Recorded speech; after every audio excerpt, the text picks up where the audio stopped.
Booyah! Welcome back to the mid-sec on a Wet My Whistle. Wednesday.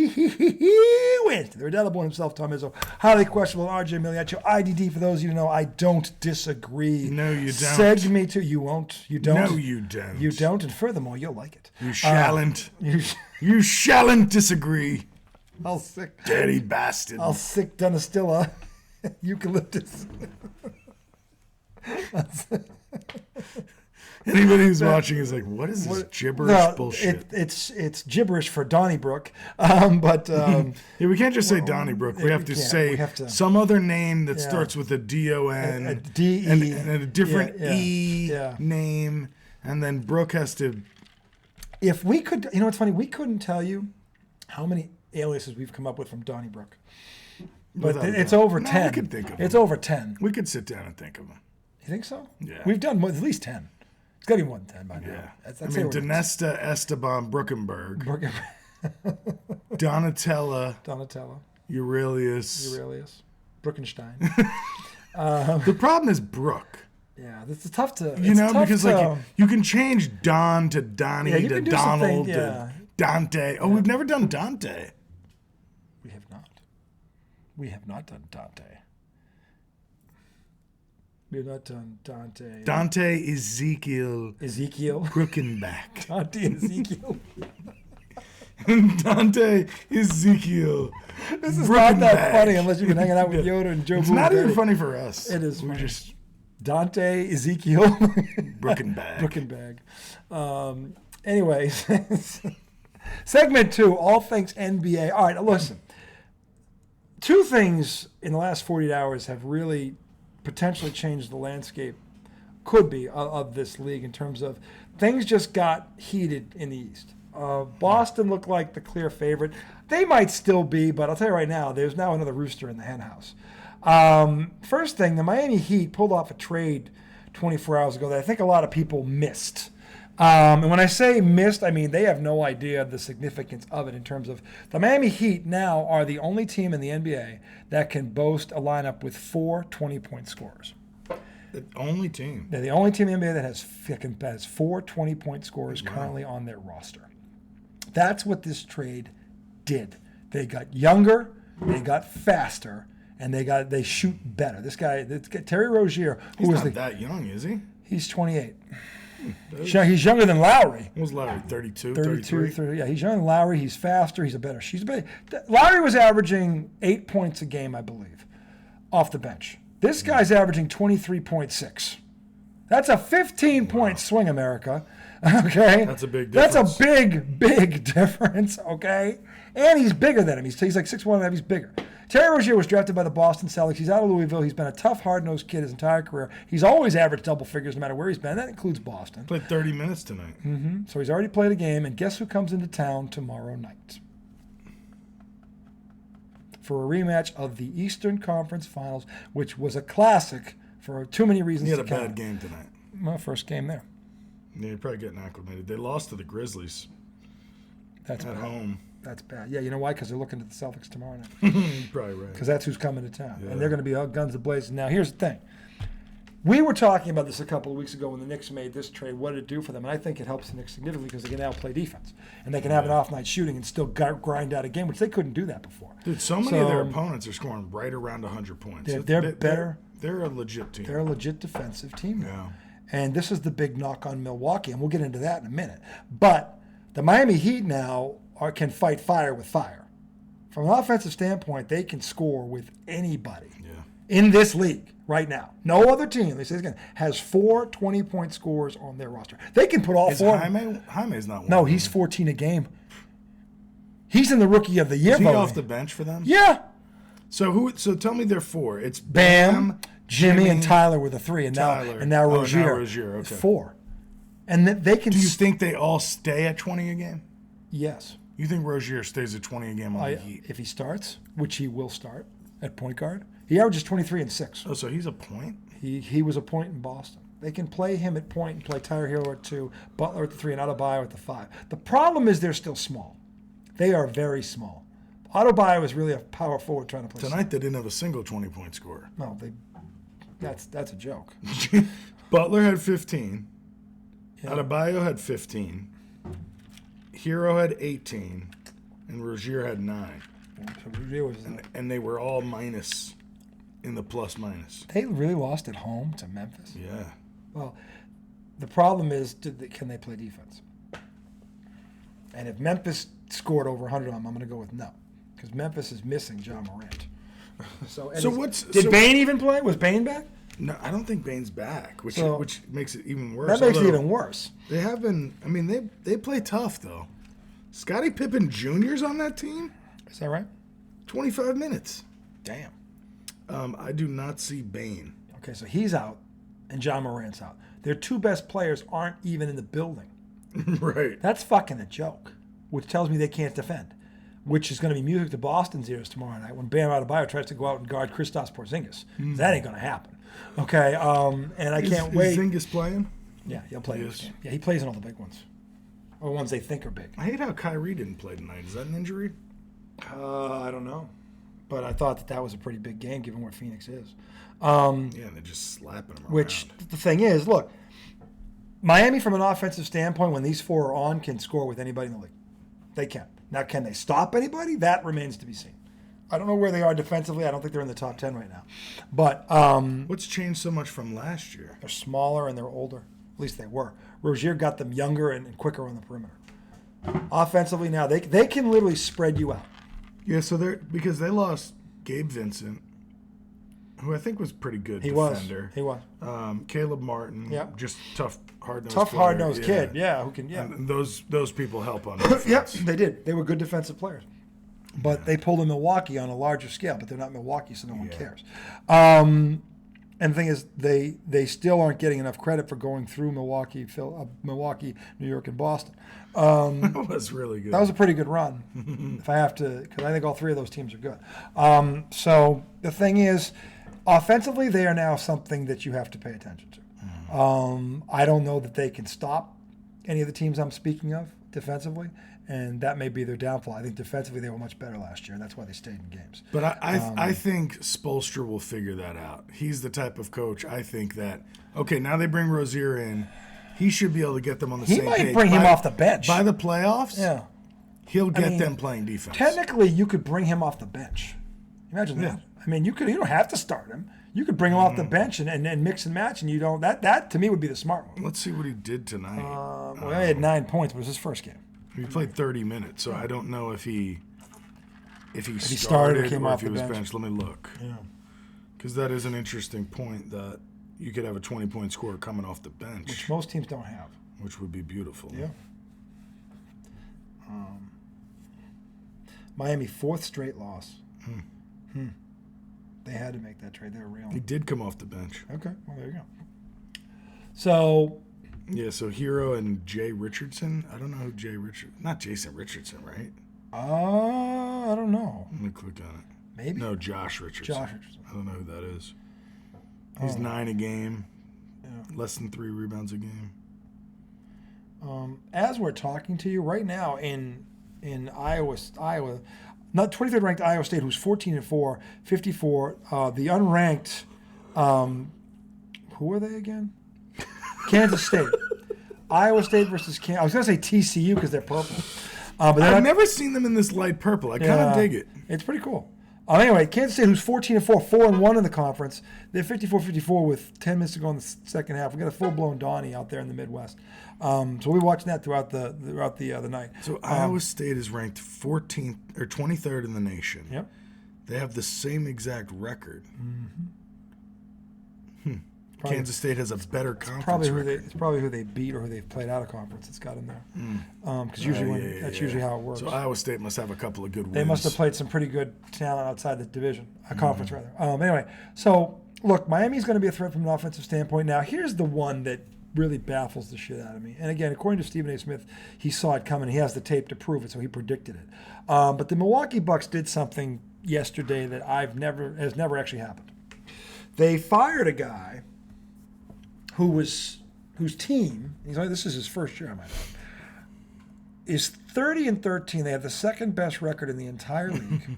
They're seeded second. He's only behind Boston, who's got the best record in the league. And they're 43 games in. They're midway through. And they fired him to go with the guy who has won championship in 24 years as a head coach. The team he had was a great team. Had 3 Hall of Famers, the best defensive team of this entire decade, generation. They 2008 defensively, best team of the last 20 years. I'll bet that with anybody. Anyway, that's the team he had that won it.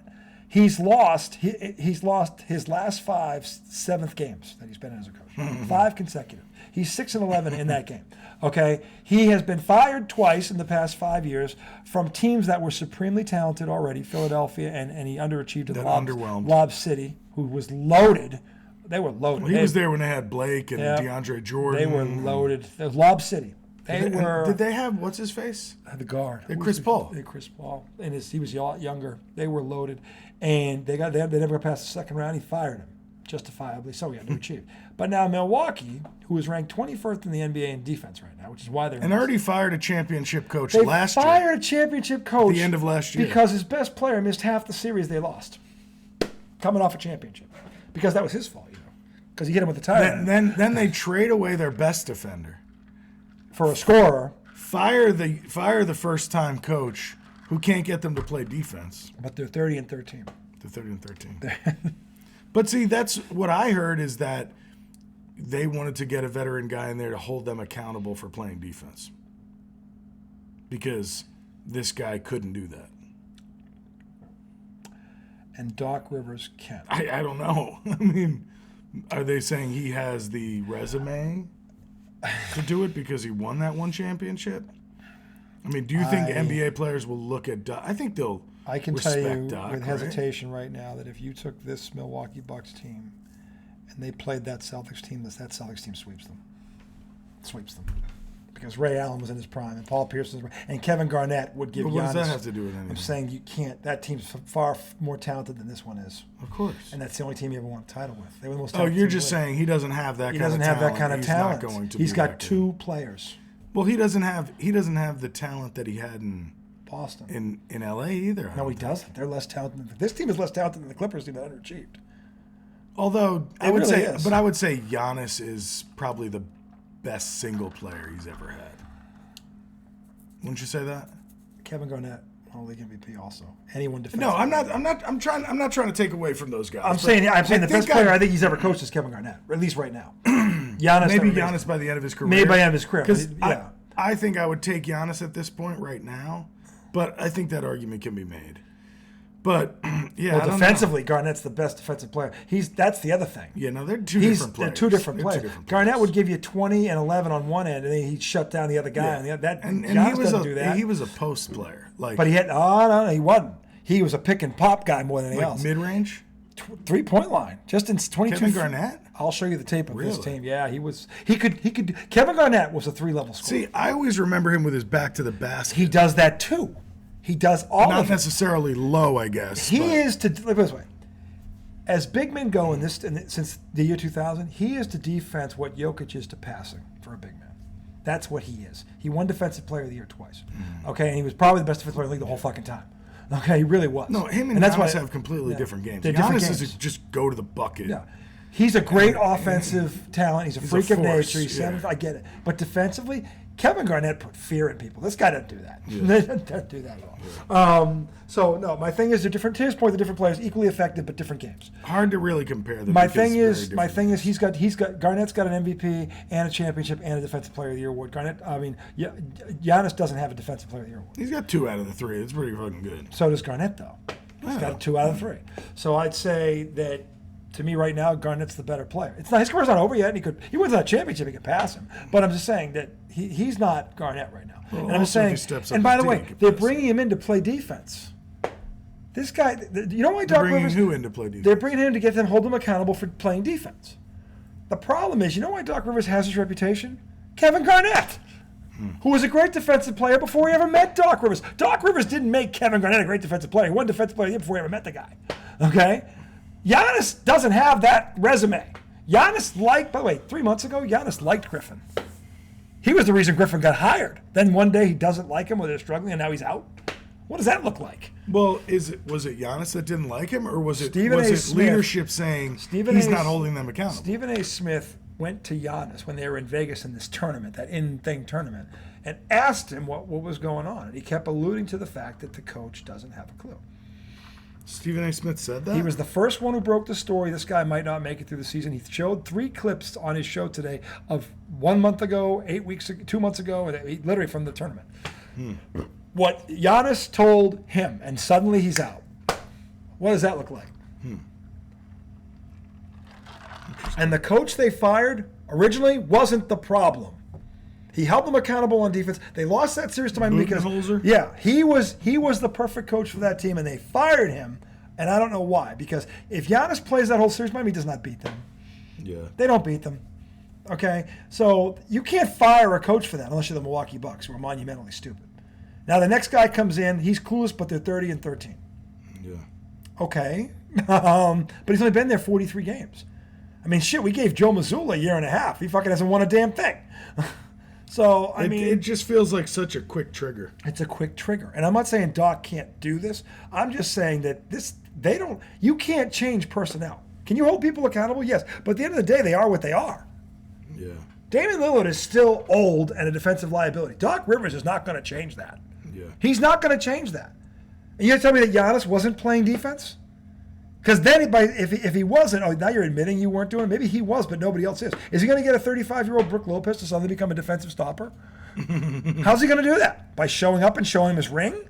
Brook's got a ring. Griffin's inability to ever gain the full trust of his star players led general manager John Horst and company to conclude that he wasn't the right man for the job. Couldn't gain the full trust of his star players. Who did Doc Rivers have last year? Joel Embiid, league MVP. Got fired because they lost to Boston. First round exit or second round? They lost in Game 7 at Boston. They blew the lead, right? Game 6. They were home 3-2? 3-2, and Boston won Game 6 in Philly. Yikes. And then won Game 7. But Boston was the better team, and it shouldn't even have gone that far. So on paper, they were the better team. They only went that far because Joe Mazzulla is a shitty coach. Okay, shitty key word. That's the reason that series went 7. That wasn't Doc Rivers' fault. That's called water rising to its level or sinking to its level. The Celtics were the more talented team. They should have beat them. It shouldn't have taken 7. So you fire him for that? Why? He outcoached Missoula. That's how it went 7. What the fuck was he supposed to do? He didn't have more talent on the roster, and talent wins in the NBA. So listen to this. So the first warning sign, this is about the Bucks firing their coach, came less than 2 weeks before opening night, when veteran coach Terry Stotts stepped down from his role as assistant coach. Yeah. Stotts, who had been hired due to his experience and offensive genius, decided to call it quits after an incident at shoot-around prior to a preseason game in Oklahoma City. Yep. He was talking to Lillard and Giannis, and he yelled at him to come over. Per The Athletic, Griffin asked the coaches to meet by themselves while the players did individual shooting. Stotts began speaking with Giannis Antetokounmpo and Damian Lillard first, and when he asked for more time with the stars, Griffin yelled at him in front of the entire team. Stotts and Griffin already had a tenuous relationship, and that was the final straw. Wow. Yeah. Okay. In the second game of the season, the Bucks were embarrassed by Atlanta, who did whatever they wanted all night long in a 127-110 win.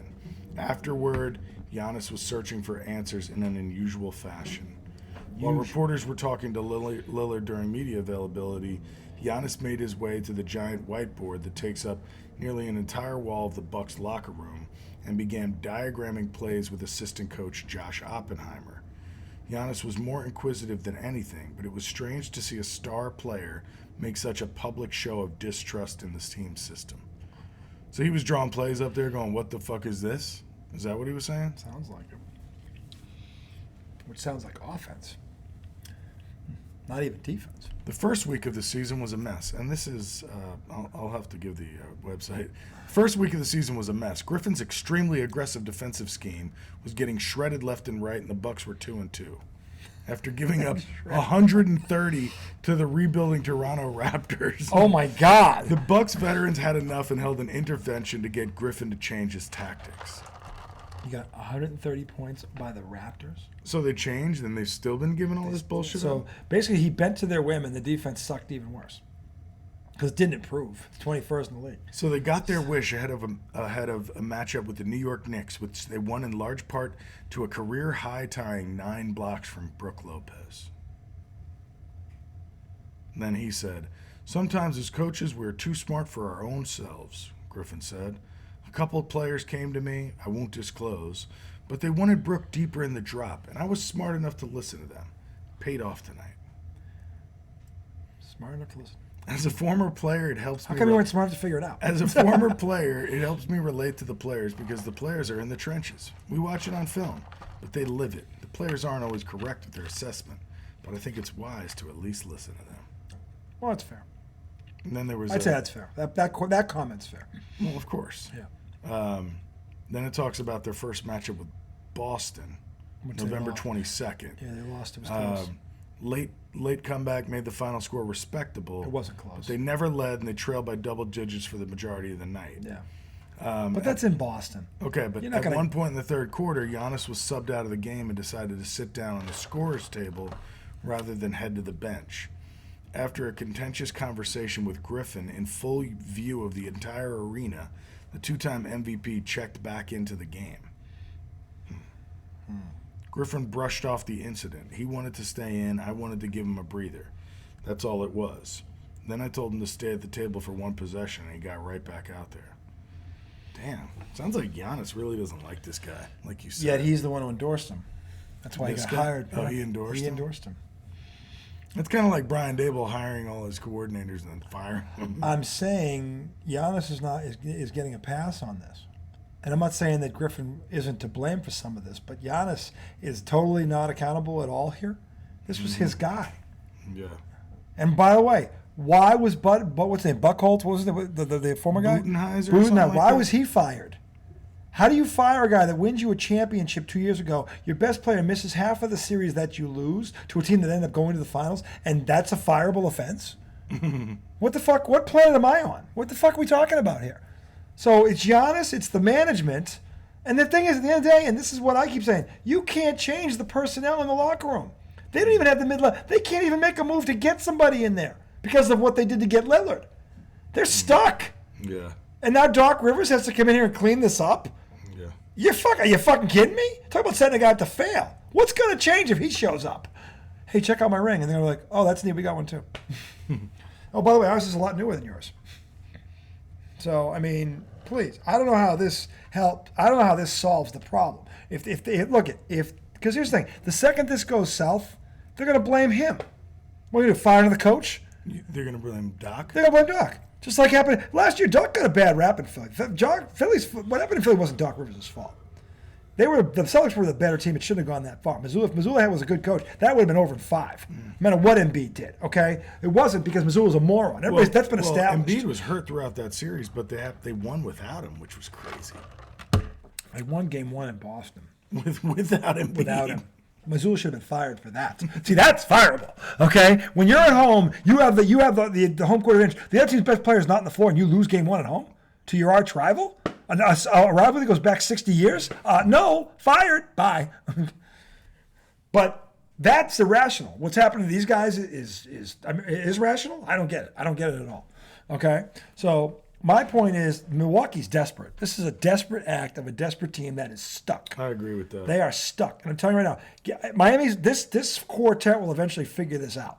And I agree with him. Spoelstra will eventually figure this out. Throw another rooster in the henhouse. Because now there are 4 teams in the East that can beat Miami. 4. I'd rather Milwaukee. 4 of them, regardless of where they play. Because at the end of the day, Milwaukee still can't guard a chair. New York got better on defense. Miami got better on offense. And for whatever reason, they don't want to see the Pacers. The Pacers beat them 4 times this year. Yeah. Okay? The last time was in the semifinals of the play-in tournament. Of the play-in yeah. tournament. The in-season I was just tournament. reading about that. I'm listening to everything you're saying. I'm also reading the article outlining all this shit. Yeah. So to me, this is the desperate act of a team that is stuck from a personnel standpoint. And that's where the problem really is.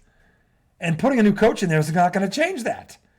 Okay. Oh, by the way, if Tom Thibodeau, your guy, was next to him because he was the architect of that Celtics defense in 08, maybe, but he's not with them.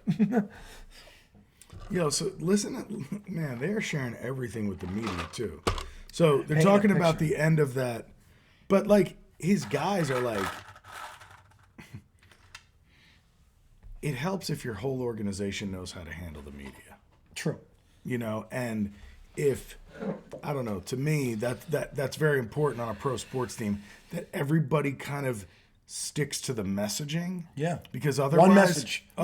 People start getting thrown under the bus. Yeah. Like here, somebody, a reporter was talking to Lillard after they got beat by the Pacers in that semifinal. The play-in. Are they in the in-season tournament? Because in the last 2.5 minutes, they got outscored like 15-7.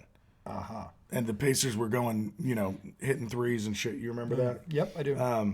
And apparently they had a play where the Bucks had the ball off an inbounds and they did nothing with it. Mm-hmm. So Lillard said, yeah, the play with Chris, he got the ball on the inbound. I was just running up the opposite slot. And, we didn't really have a play call. So I was just standing opposite him, and I didn't know if he was going to attack or what.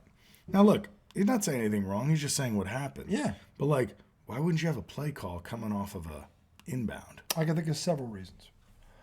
And I'm a timeout? Well, if you have, let's think about this from a coaching perspective. If I have Giannis and Damian Lillard on the floor together, it's a very simple play. Give them one of them the ball and get the fuck out of the way. That's the play. Yeah. That's it, and that's all. Because when you got a player like that, that's not a coach. I got that guy. Get him the ball and get the fuck out of the way. And I can give you a boatload of names to back this up. Okay? And there's guys, Jokic, just leave it out. Embiid, Jason Tatum. But it almost feels like the way Lillard was saying that was almost like, why didn't we have a play call? He's passing the buck. Yeah, that's weak.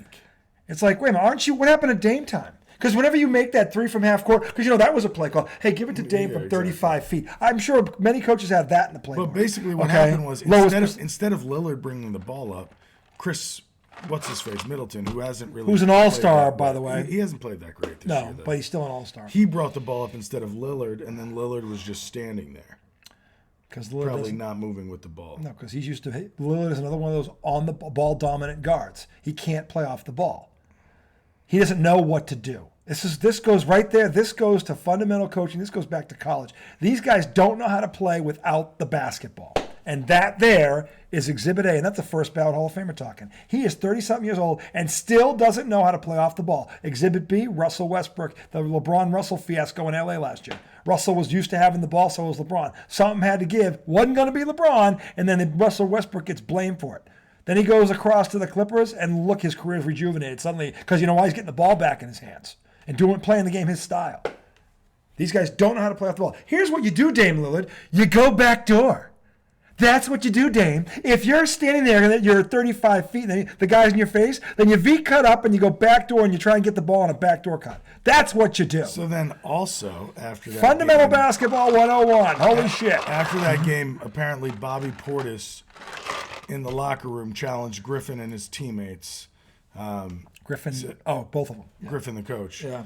Portis admitted that the players needed to do a better job. He also called out the coaching staff for not putting them in a position to succeed. Then, after they lost to the Pacers on New Year's Day. The fourth one. They gave up a double-digit fourth-quarter lead. Yeah, I remember they were ahead. Yeah. But they can't stop anybody. Then they went on a 1-4 skid, losing to Houston, where the Rockets just stomped them in the first half. And Giannis said, now defensively we have to have a plan. What is our strategy? Are we going to give a lot of open threes? Are we going to let them get in the paint when they go in the post? Are we going to stay with ours, play one-on-one? What is our strategy? That changes night to night depending on who you're playing against. If the team's like the Lakers that is a bad three-point shooting team, you give them the three. If it's a team like Boston, who if they get hot can hit 45%, no, you run them off the three-point line. It depends on who you're playing. But look, so then he said he said a whole bunch of shit. But then he said we have to be better. We have to play better. We have to defend better. We have to trust one another better. We have to be coached better. We have 4 months to get better, so let's see. We have to be coached better. And he gets fired. Good luck, Doc. Yeah. Good luck. Coach me better. Coach me better. Yeah, I can't wait to see this. Look, at the end of the day, the East just got better. It did, at least from a Miami perspective. I don't know that Doc Rivers makes much of a difference here. I don't. Are they suddenly going to listen to this guy? I mean, I'm sorry, I gotta go to the restroom. here he goes again. Camel. Well, he goes from. My God, it just seems like after every game, I know. it was like a shit show. It was. They only lost 13. They're 30-13, and they're acting like they're 13-30. This is what I don't understand, America. Look, I'm a Doc Rivers fan. He put a ring out. He put a banner up in Boston. Last one. I wish he had stayed and wanted to be part of a rebuild. But the rebuild was pretty quick. So the thing is, well, I love the guy. I don't know that he can fix this because the personnel is not going to change. Damian Lillard was a defensive liability when he got there. Nothing's changed. I said it on the show. He'll score 30. He'll give up 30. And by the way, if he doesn't score 30, he'll still give up 30. That's the problem. If he's off, you lose because he can't make it up on the other end. And Giannis, from a talent, physical standpoint, should be a lockdown defender, but he doesn't know how to use his frame and his quickness and everything else. Because honestly, if he's the defense should start with him. You know, he compares him to Kevin Garnett. Kevin Garnett was the anchor of a championship defense. Okay, if Jrue Holiday was that guy, and you let him go, then Giannis has to step into that role as a defensive stopper, as a leader on the defensive end of the floor. And honestly, if you're as great as he's supposed to be, do you really need a fucking coach to tell you to play better defense? What the fuck are we talking about, America? None of my fucking coaches ever had to tell me to fucking play defense. And I was never 7'1" with a wingspan like that. What's our strategy? What's our strategy? Grow a pair of nuts. Sack person. Up. How about that? There's your strategy. Because defense is most more. time they're playing man, right? Defense is more about this than talent. And communicate with your teammates about if you're switching screens this or does not require a coach. This requires guts. That's when you are his size and speed, he can switch screens. He can switch screens. He can use his. He should pop in a video of Kevin McHale. Kevin McHale is like 6'10". He had a 7'5" wingspan. He guarded James Worthy. Okay, maybe the quickest first step I've ever seen for a small forward, with a broken foot, and kept it in front of him. Snow on an ice hockey rink. Go look at the '87 finals. I'm not making it up. On an ice hockey rink. Okay. Kevin McHale was one of the great defensive players of that generation, and it gets lost because of but the All-80s decade Jeff team. Hornacek. The All-80s decade team, did you know who it was? It was Magic, it was Michael, it was Bird, it was Jabbar. And Jamal Tinsley went to Iowa State? I don't care about Jamal Tinsley. I'm trying to make a point. Okay? It was Jabbar and it was Kevin McHale. That was the five of the 80s. 2 Celtics, 2 Lakers, and a Bull. Tyrese Halliburton, Iowa State. Didn't know that. See? Ranked 23rd. And it's still a Donnie. It is quite the Donnie. Quite the Donnie. We got a Donnie after all. We've got a Donnie. What were we talking about? Why are we on this subject? Doc Rivers. Oh, that's right. Doc Rivers getting hired. To fix a problem I don't think he can fix. No, if they start playing better, it's because the players decided to play better. Because honestly, if I'm the owner or the GM, whoever made this fucking move, I'm holding a meeting without the coach going, all right, you assholes, here's the fucking deal. I know enough about this game to know that defense, you need somebody to tell you. Doc is going to say that? No, I think the GM needs to say it because he fired the other coach. You guys don't start fucking playing defense. I ain't firing Doc. This ain't on Doc. It's on fucking you. You guys wanted this guy fired. And by the way, Adrian Griffin played for the Celtics. Do you know what he was known for? Defense. It's fucking ridiculous. They said his aggressive style was getting shredded. It's probably because Dame wasn't playing defense. I just said this. I said it to you. He'll score 30. He'll give up 30. But if he doesn't score 30, he'll still give up 30. So if he has an off shooting night, like that 1-for-4 stretch, I'll bet. I wonder what Dame's numbers were in that stretch. Okay? The bottom line is if he can't score 30, he's still going to give up 30. That's a fucking fact. He's been that way his whole career. Now he's just older and slower. Okay? So, and this bullshit about, I don't know what they were doing. They weren't calling the play. I'm like, are you fucking, if you're the fucking man, the play is, we didn't have a play call. Yeah. The play is either get you or Giannis get the fucking ball and everybody get out of the way. Well, Middleton brought it up. By the way, Middleton, who's a multiple-time All-Star, what a scab he is. Dude, and I know he's not. Look at this thing going around the stadium lighting up. That's fucking sick. College basketball, baby. You know, the madness of March is not that far away. It's almost upon us. It's almost upon us. And honestly, it starts in February. It started New Year's Day for me. I've been watching a lot of these games. No.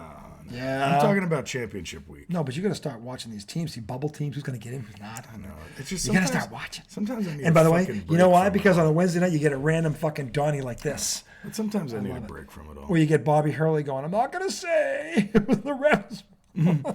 I won't say what I want to say. Or you get his nut job brother who's got a ring going, look, they should pry this #1 ranking from our cold, dead hands. That guy. He's intense. The intensity of the Hurleys is scary. Yeah. Well, that's why they were great players. See, I couldn't play for a coach like that because I'd be scared all the time. I'm dead serious. I would be scared shitless all the time. Because I'm like, this guy's going to fucking kill me Pardon if I me? miss a layup. Did you crap yourself again, Izzo? Can I Did you go to just the miss a bathroom? layup, you son of a Can I go bitch? to the restroom, coach? God damn it, Izzo. Oh, man, I'd be short arming every shot. I'd be throwing passes into the crowd. It'd be terrible. Oh, my God. Izzo, do something athletic. I can't, coach. I'm not an athlete. I can't move, coach. If I do, I'll poop myself again. My sphincter's tight. If I loosen it, boom. But that's the thing, like, you have all this going. Then you have this idiot from Texas. Say, well, you know, they put the Did you horns see he down. apologized? He should He have. did, but it was Oh my- weak because like I don't feel like he apologized the way somebody told him he needed to apologize. Yeah, someone said, hey, donkey. The world thinks you're a donkey. Because he did the whole if I offended any. You didn't offend anybody. You were just being a baby. You're an oversensitive prick. Yeah.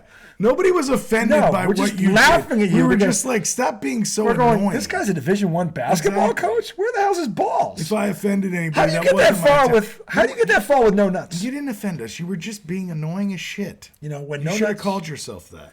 See, this is where Texas. Yeah, Texas needs to rethink that previous applicant, No Nuts Noonan, because he wasn't as bad as this guy. Okay, he had more scrotum than this guy. Crazy thing is, this guy's an old school basketball Don't guy. put the horns down. We do things with Oh class my around God. here. Oh, really? Okay. You got to be kidding me. Texas. I still can't believe that. And now he apologized. Now, did you hear anything the, class about Texas? Did you hear the apology? Did you read about the apology? I read it. What did it say? He said. He said, if I offended somebody, I didn't. It's like, dude, no. No, you didn't. We just think less of you. you All you were did was annoying. you just went down a few pegs in our eyes. That's all. That's the only thing. Nobody You was like, oh my God. we're still trying to figure out how you got the job. That's what we're trying to figure out. I mean, Let's see. I can get the quote. that's just. I can't. My father would be rolling in his grave right now if he heard this. Just like, you got to be kidding me. I mean, my father would take that and use it as motivation in the locker room. No one would ever hear about it. He goes, you know what these motherfuckers did? Where do we see them again? Oh, fuck no. He wouldn't tell nobody about it. He'd use it as motivation. He wouldn't go in front of a camera or and cry about, going, there's a way to win. Yo, you beat us, shake our hands and be classy about it. You fucking pussy. Shut up. Shut up. Here Oh, he God. goes. If I was playing for him, I'd lose all respect Here's what he for him. said. I had no intention of trying to show up anyone or offend anyone in terms of what occurred. Okay, he didn't do either, by the way. We have a lot of passion for who we are and what we are representing. We try to do that in a class manner at the highest level. I apologize to our fan base as well and understand what it means to be the head coach of University of Texas. Yeah, that's such a bullshit apology. Let me ask you a question, America. And you've watched your share of college basketball, so you know whenever a team upsets a ranked team in the regular season now, they storm the floor. Okay? Do you ever hear the opposing coach get in front of a microphone and go, they stormed the floor? It's just the way, come on, you beat it. I don't even know if they stormed the floor on him. But the point is, when it happens, do you ever hear of something like this? No. What could be more disrespectful than that? You didn't win a fucking championship. Dude, they put the horns down, man. You don't do that. Not in some... No. You don't do that. Not in our house. Those horns up are everything. What if they put those horns on Taylor Swift? Then what? God forbid you would go nuts. I'd have to get in front of a camera at that point. Like, really, Taylor, have some class, will you? Seriously. It's bad enough. Now you're at college basketball games. Why? Because of the horns? Hook 'em horns, Taylor? That's your thing? Listen, the bottom line is this. Matthew McConaughey, who's a Texas fucking diehard, I don't hear a peep out of him out of this shit. He doesn't fucking care. He follows all the teams. Okay? He's nowhere to be found on this. Why? It's fucking irrelevant. Okay? It's fucking irrelevant. It means nothing. It's a fucking... To him, it's about him getting attention. And that's exactly what it is. He's getting attention. Yeah. That's all he's accomplishing, and he's not getting it in the way he wants it. Because now everything is a baby. That's all I think of him, and that's all you think of him. And if I took a straw poll, I'll bet I'd win that in a landslide. He's whiny. He's a whiny little bitch. And if I'm playing for him, oh my God, I'd look at him going, does your wife have him in the purple? What is going on with you? Don't tell me to run a lap. You can't even give me a break. You lose all respect for someone. You don't do that. Just, so I'm saying. How did we get on that? I don't know. How did we get on that? Oh, March Madness. Because we're coming around the corner and you start to see these things. That's right. And, yeah. You start to see the Hurley brothers because they're crazy. They're all fucking crazy. That's right, the Hurley They're brothers. fucking crazy, the Hurley brothers. The crazy Hurley They're brothers. crazy. But I love that. I love, they have passion. I'll give them that. They still love it. Yeah, technically down here. Yeah, technically. Oh. Is this a ball don't lie situation? I hate the two technical. Hey, Chachi. shots. They got Chachi Arcola I on the hate line. the two technical shots in college. Yeah, it's Chachi Arcola. Should be one He didn't one see shot. Happy Days. He doesn't know what Chachi is. Well, did he get fouled? What's that? So they called that a foul. What's that? That's not a foul. They called that a foul. Then the Kansas State coach must have went ballistic. That's awful. So not only did they call that foul, they Go, called you know it what? Do your technical. thing. Go back and let's look at that again. This might be one of the worst calls ever. This is not a foul at all. No, he stepped on his He foot. stepped on his. Look at this. Found this on the web. Puts the forearm out. That's not a foul at all. What do you look at the feet? I mean, it didn't. Shut up. Does it look like he tripped him? No. He stepped on his foot. That's not his fault. They called it trip. That is an awful call. So they made that call, and then I bet you the Kansas State coach yelled at them. They called a T on him. So now they get two shots plus the fucking foul shots. All right, let the College record show. Ugh. If this guy blows up after the game tonight, I will be on his side because that's atrocious. Look, now he gets two more shots. This guy's getting 4 free throws for this shit because he stepped on a defender's foot. He gets 4 free throws. By the way, did you see for the elbow? what The wasn't elbow foul. was out, but he missed him with it. He's trying to push him off. Steps on his foot, trips. The other guy gets the foul. You award this team 4. This is terrible. I'm sorry. Talk about College basketball refs are some of the worst. They just took this team right out of the game Yeah, it's in over. one possession. It's over. They got 5 points on one possession. No, they got 3 because he missed one. Oh, he missed one. Yeah, it was 60-60. Yeah, so it went from 4 to 7. Are you fucking kidding me? Yeah. What a shitbag call that was. That's fucking That terrible. was a shitbag I mean, call. yeah, now they're going to win. This is bullshit. Well, that sucks. It was a great game until the Yeah, fucking refs it took the climax out fucked of it all out of it. Now it's all over but the fouling. Now it's just foul and extend the game 50 minutes.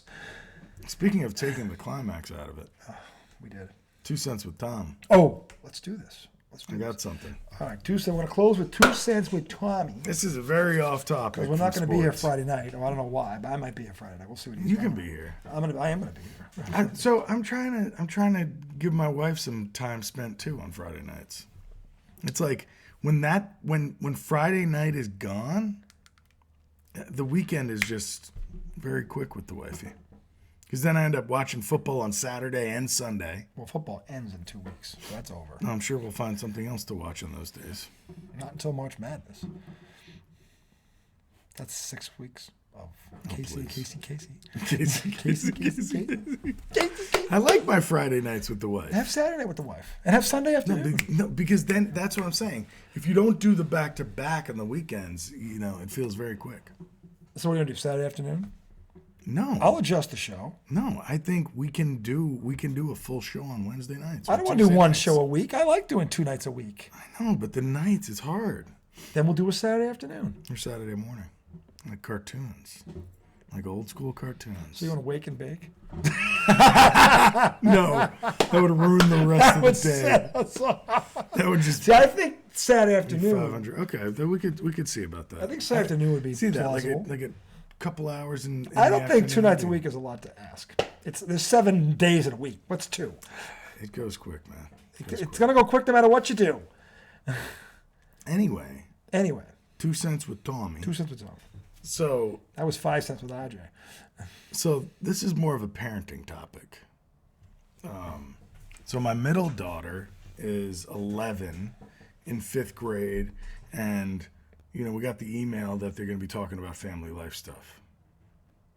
Okay, You know what that means, America. puberty, STDs.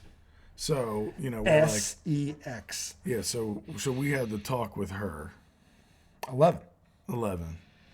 Well, because you figure, okay, you're about to learn about sexually transmitted diseases. You're probably going to go, what? What's that? What is it? How do you get that? How do you get that? Wait, they got that in their pants? And so, like we did with our oldest daughter, we figured, well, shit. Why don't we tell them before they learn it from some kid who doesn't know what the fuck they're talking about, or they have to learn it? They have to ask. Isn't there a teacher that's going to teach this? Well, they're not going to. So they're going to talk about sexually transmitted diseases, but not sex. What? Mm-hmm. How do you do that? That's backwards. Exactly. So that's why it's kind of like parents need to fill in the gaps for kids, but it's a very hard thing to do. When did this get so complicated? When they had this talk with us, it was sex and then sex, not the other way around. So you don't have to. Well, how do you get those? But either way. Well, you got to have the first either one way. before. I would rather tell my kid than the school tell my kid. Okay, fair enough. Bluntly. But it's just it's a weird conversation to have when you're saying like what sex is. Do you know how you got here? Well, your mother and I. We're asking. It's like, and typically Casey lets me take the lead because she feels like my words come out better in these situations with all of our kids.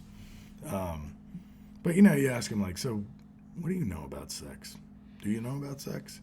Because she's asked things before, but we've kind of said like, we'll tell you that when you're ready. Or when we think. So 11 is ready? Well, no, because she's about to find things out from school. I think 11 is too young for the school to do this. I mean, dude, kids are talking about it. She told us, after we had talked about sex, she told us that she was sitting at lunch one day and the girls at the table were going, oh, I'm waiting until I'm married to have sex. 11-year-old girls. I mean, some parents have already indulged. Maybe. Or maybe they're just... YouTube! Well, maybe they're just, watching YouTube. Maybe they're just talking out their ass. They don't know what they're talking about. That's also very possible for an 11-year-old, more than likely. But, I mean, it is an interesting thing, talking to your kid and being like, sex is when a penis goes inside a vagina. And they're like, what? She was like, what the fuck? That's what she did? What the She's already dropping the F-bomb, so she's not that far away. All goes downhill right from there. Don't tell me she's not that far away, you scumbag. No, I'm saying that's not what I meant. But, I mean, overall, I thought we did a good job talking about it, answering her questions. But I just wondered if y'all did that with your middle schooler. Nope. No? She hasn't asked any questions? She won't ask me. She'll ask her mother. Yeah. I can guarantee she won't ask me. Anthony will ask me probably. That's what probably my wife will talk to me. I will talk to Anthony. That's how this will go. I'm quite certain of that. And there'll be no meeting. See, we do that. There'll be no discussion. They'll be like, all right, when he asked or she asked you the question, tell them any way you see fit. Because, by the way, they're coming to that person for a reason. So if Mia feels more comfortable talking to my wife than me, I'm okay with that. She's a daughter. She's a woman. She could relate to her better than I can relate to her. So when my son, my son comes to me with more stuff than his mom, okay? So when this comes up and he comes to me, that's fair. I got the equipment. She doesn't. Common sense. So that's fine. You tell her I trust you, and I'll talk to Anthony when that day comes. I'm not worried about that with him yet. But I'm saying, now he's just discovering he's got a friend. So, whatever. The bottom line is we have a situation where we can divvy it up. Because our kids, I think, will do that for us. So Mia's 12, so I would say she hasn't talked to Becky about it yet? Not yet, because Becky will tell me when this happens. Yeah. But I'm confident. But hasn't she heard about it in school? Because in middle school, they've taught them about it. I'm sure she has. So you didn't think you wanted to Nope. talk to her about that? Not you in general, you and Becky. I think that will come when they want to talk about it.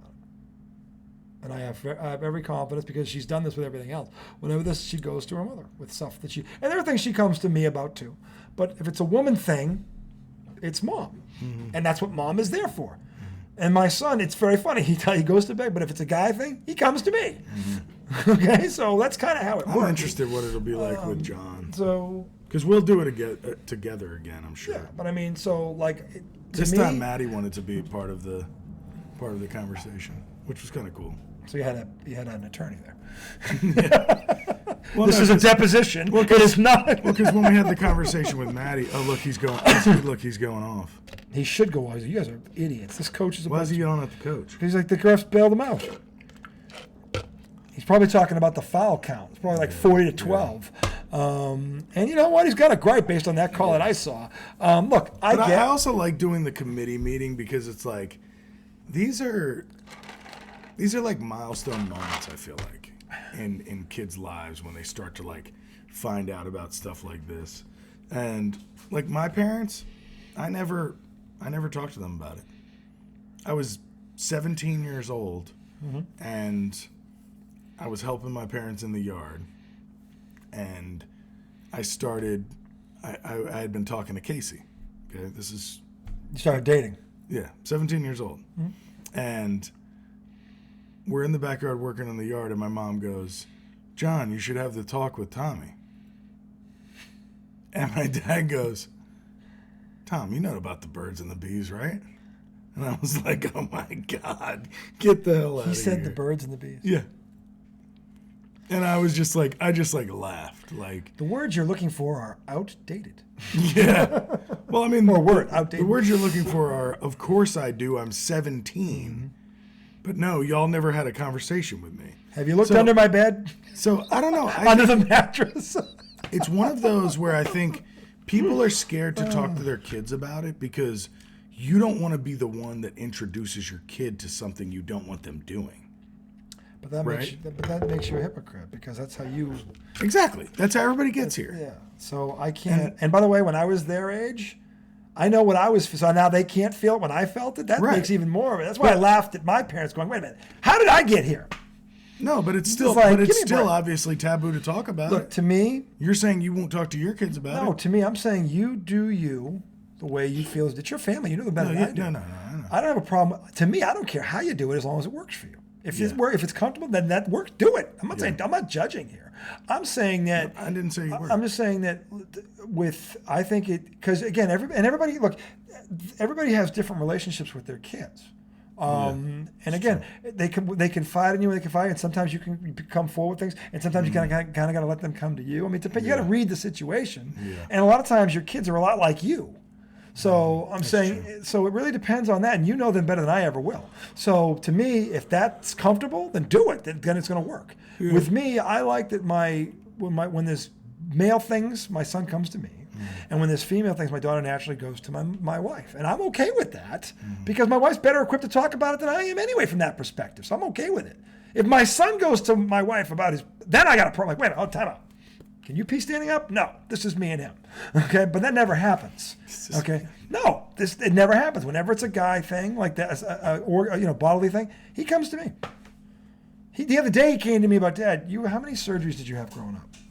I said probably more than 10 from sports. This is not he would never go to my wife with this, okay? But he asked me this question last week, and I was kind of thrown off by it. I said, why are we talking about this? Well, remember how you broke your jaw and you had the collarbone and the leg, like yes, and all that. Yeah, he's like he was scared of surgeries, and he's like, how'd you get through that? I'm like, I was just like you when I was 9 years old. I had a double hernia. My first surgery was a double sports hernia. They had to cut me open at 9 years old. My son's age now. That's pretty scary when you're a 9-year-old. Okay, my father, luckily, who was a jock, had a bunch of, so he kind of talked me off the ledge and helped me get through that. And after that, it wasn't so bad anymore. I said, look, you ever have a problem with, I'll be right there with you. And here's what happens. And we talked about it. And at the end of the conversation, he felt better about it. And he came to me. He didn't come to his mother. That's okay. But I don't know how many broken bones Becky's had in her life, but I dwarf her there. So, and that's just because I was a jock. So he just came to me with that. And then when things happen with that's a little different than the sex talk. No, but it's a male thing, like a sports thing, sports injuries. I had those. I had surgery. My wife did not, because my wife wasn't really an athlete. She was a swimmer, but she never broke her. Yeah, he can't ask Becky how many surgeries she has because she really hasn't had any. So I'm saying that, but when it comes to the whole the male anatomy thing, he and I have something in common that her and him don't. So that's the thing. He's come to me with anything like that. Whenever he's had something wrong down there, he's asked me, not her. Okay, so that's okay. That's what I would hope it would be like, and maybe it's the other way around. But I would have a problem with that if my daughter came to me with something before talking to her mother. I'm like, look, because she's better equipped to answer that question than I am. So what? So I want my kid to feel comfortable going to either one of them. I cannot speak I'm to not gonna my be wife. I can never. You went to mom about a penis issue, John? No, that's not what I'm saying. I'm saying that we're better equipped. I'm not saying she can't give him a good answer. I'm just saying that at the end of the day, it's our equipment. We're better equipped to answer I'm than she saying is. I want That's all I'm them saying. to feel open to go to either. I don't have a problem with him going to her for stuff with that, but he always comes to me. Yeah. And I'm saying, dude, that's how my family works. Right. His is a little bit different, and that's okay. If this works for you, then do it. By all means, that's fine. I'm saying in my family, it's a little bit different. This is how our dynamic kind of works. Yeah. And so it kind of just like, so when they're ready to talk about it, you know, okay, he knows he can come to me with things because he's done it in the past, things he was kind of embarrassed about. And he's not embarrassed. I'm like, first of all, it's nothing to be embarrassed about. Don't worry about it. There's going to be a lot of other things. So he's already been reassured that, hey, if it's something with your anatomy, don't hesitate to talk to me about it because chances are it's probably happened to me. And I'll talk you through it. And he's okay. Cool. And he wasn't worried about it. The surgery thing was just a whole something I had because I was a jock and he's an athlete. That's why he asked the question. He didn't go to his mother with that. She's not really an athlete. So he's like, all right, well, who's had more problems like this, dad or mom? Dad. He knew that already. So he came to me. So hopefully that'll work itself out. Now, Mia's 12. Have they had this conversation yet? I don't think so. I think she would have told me if they did. They must have. Not Her necessarily. in the school. Maybe. She's had to have learned it because I remember we got the letter about Maddie learning about it. I'm pretty sure it was 6th grade where they were actually talking to them about sex. But it's funny though because when we were having the conversation with my middle daughter, Maddie's like, "You guys didn't tell me that," and we're like, "Yes, we You did. didn't remember it. You don't remember us? We told you the same shit." You know. Good to know it sticks. Good to know you were listening, Well, Maddie. the one thing we messed up with Maddie was we told her she was pretty much in shock. She asked a couple questions, but she was also just kind of like. And then we never. She was 12? No, she wasn't 12. She was early part of 6th grade. She was 11. I think so.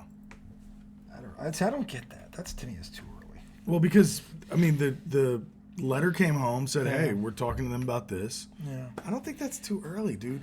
When I was in middle school, there were kids having sex. So it Not should my be, middle school. Really?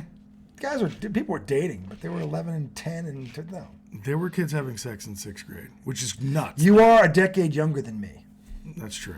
Okay, That's true. this gets a little bit more generated a little bit more. But you know what I'm looser saying? and So looser. sex I'm not really is a surprised to hear topic that. of conversation amongst kids, and it's like, to me, it's risky because again, like you said, like I said earlier, it's like, I battle inside my head because I'm like, I don't want my daughter running around having sex, and is having this conversation, is this now bringing this to her attention as opposed to just letting her find out about it? But since I know this conversation's coming, I want to be able to give her correct information, and not let somebody else fuck up the information for her, basically. So Tell it, because she's going to go learn about Gotta sexually transmitted diseases and puberty and other things like that. And then afterwards, she'll be talking with her friends, and another 11-year-old will then try to explain sex to her. And I'm like, I don't want that to happen. I'd rather how'd you figure it out? arm her with the information. What? How'd you figure it out? You didn't talk to your parents about it. How'd you figure it I out? don't even know. But you figured it out. I figured it out, but you figured it out on your own with no real help from your parents.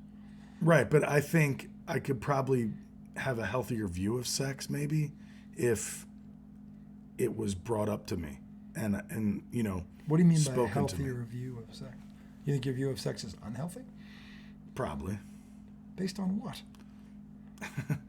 I don't want to get into the whole psychology of sex, but I mean, Well, you said it. That's why I'm I asking think the question. I think I was nervous about it as a kid for a long time. Well, it's natural. I know, but I think if adults would talk to you about it and explain to you, hey, this is what it is. This is the responsibility that it comes with, because that's what we try to talk to the kids about, is explaining what it is. Hey, this is how babies are made. At some point, you're going to start to hear about this. At some point in your life, you're going to want to do it. Obviously, right now, they're like, ew, that's disgusting, But it's to say, hey, when that point comes, you don't have to hide stuff like this from us. talk to us about the decisions you're making. You know, we didn't have this conversation until I was in high school. Meaning the school didn't. the school didn't. Oh, Freshman year. I think I was 8th grade. Freshman year is when we saw the video. And, I was 8th grade. We saw. They showed us a birth. Yeah. Yeah. Oh, they showed you a birth. Yeah, actual woman. Yeah. I saw that. I was 14. I saw that before I had Maddie. I was They 14. brought us in and showed us a birth, and I was like, 14. But I was in high school. Okay. That's when I was in 8th I was grade when I interested. saw I was interested in girls before high school, so that 14 kind of made sense. But see, here's the thing: they teach you about puberty, Yep. right? And you were already through it. Which No, is actually, they like- didn't. Not about that. I was already. This was just about the birth, and then puberty came earlier. Okay. Yeah, they didn't talk about sex. They talked about your body and how it will change. They didn't go into all. Because I remember us learning about that. They in just 5th went. grade. They went through. I was in middle school when they went through puberty. They taught us about that. Mm-hmm. They didn't talk about sex. That was high school. That was freshman year. Yeah. So, but again, different generation. Yeah, different. So, I mean, the thing is, to me, it's a case by case basis. Because not all kids are going to pick this up at the same rate. There are kids mature faster than others. Yeah. And it really depends on the situation you know what your kid is in. And if you feel that it's better earlier to get it, then that's fine. I don't have a problem with that. With me, I'm not really worried about it at all because I've noticed that my kids tend to veer towards one or the other gender-wise when those kind of things start to come up in terms of anatomy and things like that. So I think that's going to lead that way. And I'm not going to worry about it because I never talked to my parents about it and I figured it out without having one conversation with my parents. I figured out a lot of shit And I don't think I have a distorted or Related- terrible view of sex. related to life without my parents talking about it, but that doesn't mean. Again, Like, I it's a feel case like- by case basis. I don't think there's a right or wrong answer. No, It I'm depends just on saying I try not to judge it like, well, my parents didn't do it. I don't have to do it because I think there's a lot of things I didn't talk to my parents about that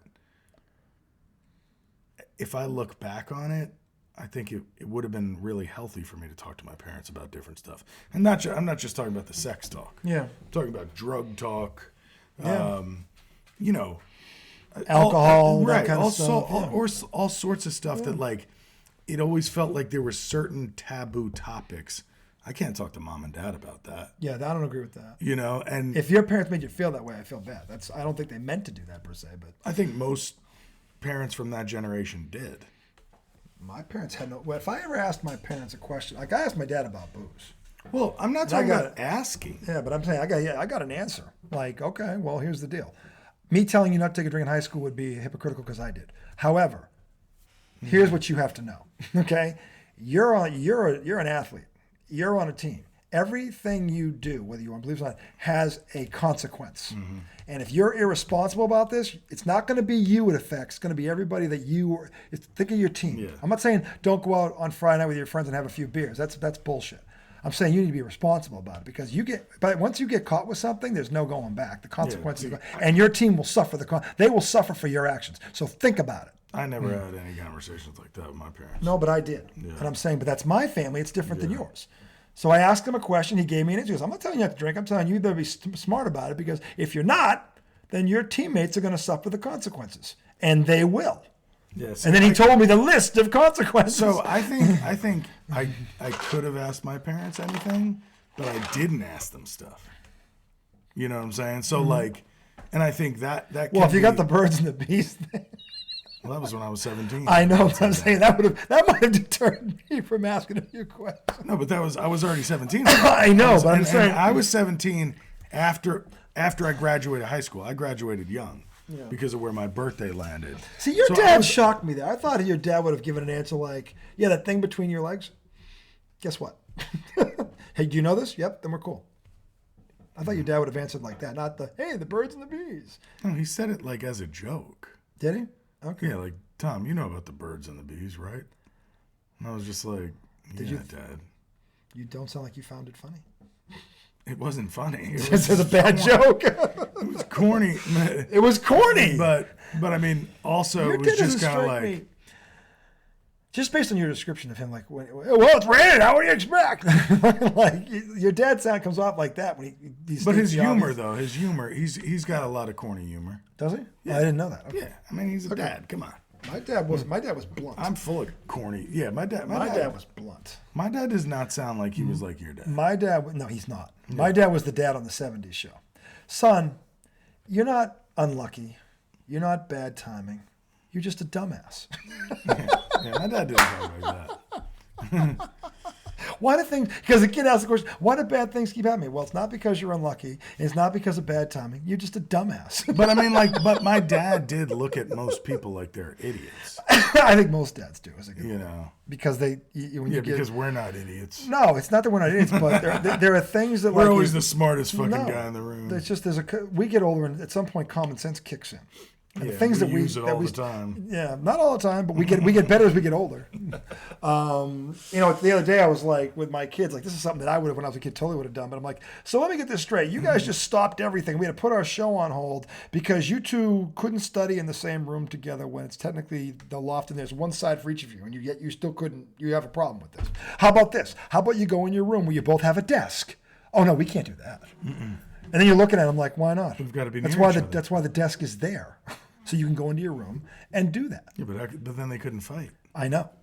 That's the only answer to that. And that's a bad answer. So this is the kind of shit that dads go, are you kidding me? Like what? So yeah. But we were the same dumbasses. We were. And then when we calm down, we go, yeah, I did something stupid like that when I was their age. I mean, because it's true. So, but that's what dads do as they get old. All right. Well, this was quite the rabbit hole of nothingness. Wasn't it? Hey. Educate your kids, America, but do it at your pace. Do it at your own pace. Do it at your own pace. But I think there is something to be said about, like, you being able to broach the subject with your kid, as opposed to them just like stumbling upon like crazy information like that. I think there is something to be said about that. But you're right; it doesn't make it the better way. I think it's it's a case by case basis. They're a kid. You heard this thing. Everybody learns in different ways and different. That's so political tonight. I'm not political. It's a fact. Everybody learns differently. There are people that are good test takers. There are people that are bad at test taking, but they're intelligent. Everybody learns differently. That's been proven over time. People learn in different ways, and they receive information in different ways. Some by mail, some by telegraph. Yeah. Because that's political. Some by Morse code. That's not political. That's wise ass. Okay. In any event, that's going to do it for our show tonight because I can't take any more of this politically correctness. Some via satellite. Yeah. Some via YouTube, which is where our kids are learning right now. Which, by the way, that started 2 generations ago. So, would you let your kids drink in 6th grade? Well, it's a case by case basis. Case by case basis. Some guys can hold their liquor in 6th grade. It works for you. Yeah. It works for me. Yeah. I mean, if you took a sip in 8th grade, don't get mad at your son for doing it. You like it, I love it. Yeah, because that just makes you happy. Okay, so so it's Dallas is up by 14. This is the replay of this game. And then when does the fight happen? Right here. No. Is it? Well, they didn't show it. They never showed it. Give me a break. What happened? They skipped it. What we're talking about is that donkey, ex-Celtic Grant Williams, who last year, if you recall, picked a fight with, of all people, Jimmy Butler, and then he boat raced the Celtics out of their own building because Dickhead lit a fire under him, and he was playing like shit. And then tonight, he one-upped himself and went after Kevin Durant, okay, of all fucking people. And they were ahead when it happened. And how all of a could sudden, they leave that out? I don't know. Because they're like, it's Grant Williams. He does it all the time. Weird. It's Grant Williams. He does it all the time. But I think that may have been the turning point in the game. Maybe I think it was. Because they were up double digits. They were up, and then all of a sudden, Dickhead went after Kevin Durant. Yeah, Durant and Grant kind of get into an altercation. And later in the game, Grant gets tossed because he thought he got fouled. I mean, look at this. They're boat racing him in their building. 132. Yikes. Booker, 46. But remember, cry me. Crimey didn't play? He didn't play. Go Leafs, go. Austin Matthews. Anyway, that's going to do it for our show tonight. I'm probably going to return on Friday night for an individual segment because the weekend is upon us, and I like to enjoy my Friday nights. See you foaming at the mouth. No, because I got to talk about Bill Belichick, which will come up Friday night because for some reason... Maybe he'll be hired by then. For some reason, no one can figure out why he's devoid of options, and no one's figured it out yet, although we've been screaming about it for 3 years. He won't change. So we'll talk about that on Friday night. We will also regale tomorrow night, Celtics, Miami Heat, Eastern Conference Finals rematch on TNT. That's one you're going to want to see. That's one to watch. That's one to watch. And then we'll also update you on the college games, big college games for the weekend. So until then, for the redoubtable one himself, who will return next week at some undisclosed date, the highly questionable one, whatever night Casey's tired. Did you see Caitlin Clark have that fake injury running into the fan? Awful. fake. Right? Flop-a-rama. That was when you see it in slow mo and she goes, oh. I wish there was something in her name that rhymed with flop, but there isn't. And then as she's walking back, as they're helping her back to the locker room, she's kneeling down in pain. It was like when Paul Pierce went down and got carried out. It was like that. Bring the wheelchair. Yeah, bring the wheelchair. He's like, dead. Caitlin, stop. Stop it. You're great, but that was weak. That was weak sauce. Caitlin Clark. No bueno. Yikes. Yikes. Anyway, I'll see you Friday night. He'll see you next week. Have a great weekend. Enjoy the football. We will have a Super Bowl matchup to talk about next Tuesday night or Wednesday night, whenever him and Casey Super can. Bowl's 2 weeks away. It's the first look. We're not going to give you a score then. No. We're going to recap the games. What are we, Mike and Mike? We're going to recap the games. What are we, Mike and Mike? So we're going to tease our picks because we know you're going to wait to tune in a week later. Actually, no. Hear who we pick. Actually, what we're going to do is we're going to recap what happened because it could be historic. What if KC does win? That'd be crazy. Think about this. I mean, this could be, listen, there could be a lot to talk about. Okay, so anyway, and if it is Detroit, we both picked Detroit and Baltimore. That's a rematch of a game that Baltimore boat raced Detroit in Baltimore early in the season. That could be intriguing because now it's on a neutral site. And Detroit's looking for some payback, maybe. That could be interesting. Boat raced again. I don't think they will. No. Nope. I don't think they will this time. Wow. But anyway, let's see if that actually comes to fruition. Because everybody's thinking it's Baltimore and San Francisco anyway. So Detroit would be an upset. We both picked Detroit. So anyway, we'll see you. I'll see you Friday. He'll see you next Tuesday or Wednesday, whenever. Until then, for the Another One, the Highly Questioned One, enjoy the weekend, America. Peace. Love. It's the Kelseys.